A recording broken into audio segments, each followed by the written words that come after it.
Science is something which is misunderstood. Science, we believe today, in today's popular culture, is something which gives us certainty, which is the only route of knowledge.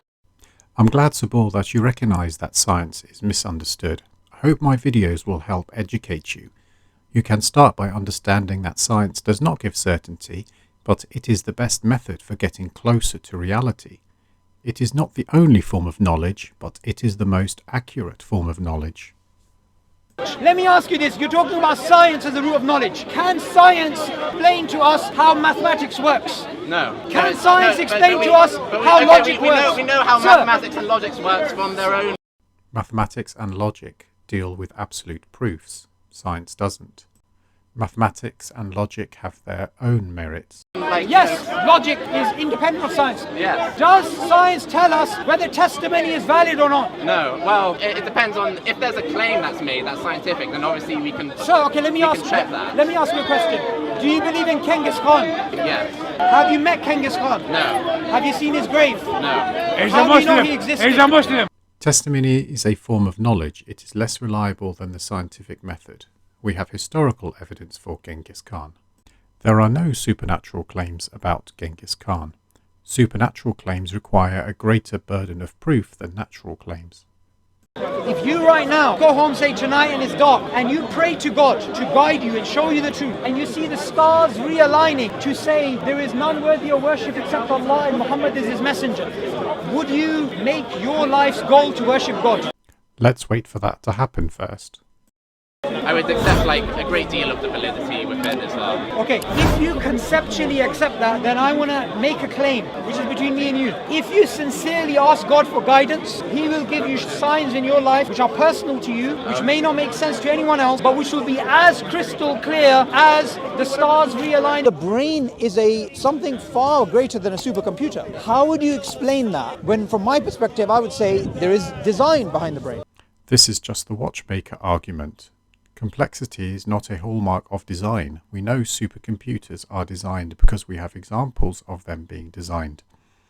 We have no examples of the brain being designed, but we do have examples of brains developing over time through evolution. For me, I would look at the complexity of the brain, and I would say that the complexity of the brain goes back to a design. Again, complexity is not a hallmark of design. Simplicity is. And you said it goes back to evolution, meaning you have made what I believe is a false dichotomy between God and some natural process. If you wish to include God, then you need to demonstrate a mechanism for testing that. If you say it's a false dichotomy between God and natural processes, then what other alternatives are you proposing, and what alternative can you raise that combines God and natural processes that can be tested for? We developed this brain. It didn't appear out of nowhere, right? Sure, but you think that was done purely by nature without any... This is a fact. This is the only thing we know. You're saying we know that there was nothing beyond nature was involved in the creation of the brain? Of course, we don't know for certain, but we have no evidence of any non-natural process giving rise to the brain. There is no other solution. There is no other realm that could have affected evolution. Here's why I would disagree with you. I would say you don't have knowledge of what you just said. You have belief of what you just said. You have a belief that the human brain developed without any divine intervention. No, it's not a belief in the religious sense. He's just stating what he accepts based on the scientific evidence that's available and using Occam's razor to achieve the most parsimonious explanation. God and science are not mutually exclusive. It's not like if you believe in God, it's a science stopper. In fact, the belief in God is a science starter. Because remember, science flourished under Christian Europe, under Islamic Middle East and Spain and these places. Science has continuously progressed. There were times when science made great strides, such as in the scientific revolution in 1543 to 1687. This was followed by the Age of Enlightenment, when the separation of church and state and the general diminution of religion allowed reason and evidence to progress society. So for the vast... You don't think so? How far back does the scientific enterprise go? You know why the Dark Ages were called the Dark Ages? It wasn't the Dark Ages for the Muslim world. This is a reference to Hassan ibn al-Haytham. Yes, he was a great scientist, but do you have any more recent examples than somebody who died in 1040? If we say look at the last 1,000 years, in which we've had the modern scientific method, the atheists have really come right on the end. Just these last, say, 100 years. For the vast majority of the time, it's been Muslim and Christian scientists. People have become less religious over time. The diminution of religious authority has allowed people to be more open about being atheist. The introduction of the theory of evolution in the second half of the 19th century was a major blow to the teleological or design argument. You've got a concept of God, Jews got a concept of their God, and nobody can get it right. If you say something like that, right, this type of thinking will actually destroy science. Why? Oh, there's so many different ways of interpreting the phenomena, therefore the phenomena doesn't exist. Of course, nobody says that. If there are many ways of interpreting the phenomena, then it demonstrates that science does not have a clear understanding, not that the phenomena does not exist. The solution is to investigate further.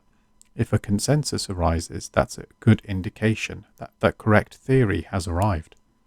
Many different people throughout history have tried to come up with conceptions of God, but that doesn't mean, for me, necessarily there is no God. No, but many different conceptions makes it less likely to exist.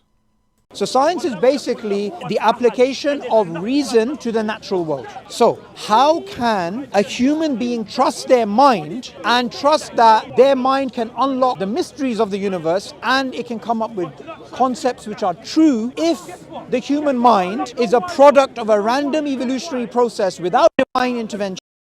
The evolutionary process has created brains that are capable of critical thinking. This allows us to conduct experiments which are testable, verifiable and repeatable, and therefore gets us closer to truth and reality. There is no need for any divine intervention. What reason would we have to trust our mind? What reason would we have to do science? What reason would we have to even believe that truth is valuable? We have no better method than the scientific method, using our minds to interpret the results. Truth is valuable as it helps our survival. Science needs a moral anchor and it needs values for it to flourish. That's why there are ethics committees. And theism provides both the conceptual framework for science to work and the moral framework within which it can flourish. No, that would hold science back. For science to flourish, it needs secular ethics committees. For science to flourish, it has to have a moral anchorage. And if somebody has the choice of a true belief and a false belief, it's better for them to go for the true belief than the false belief. That's right. That means for scientists to understand the world, to understand what is true, they believe in they believe in a conception of the good. So this video has a lot more of his usual nonsense gibberish. I gather that what he's trying to say is that theism somehow provides a better moral anchor. This is consistently not the case. Science is the best approximation of truth, and secular ethics provides the moral anchor. Why should people who lived many years ago have better morality than we do now?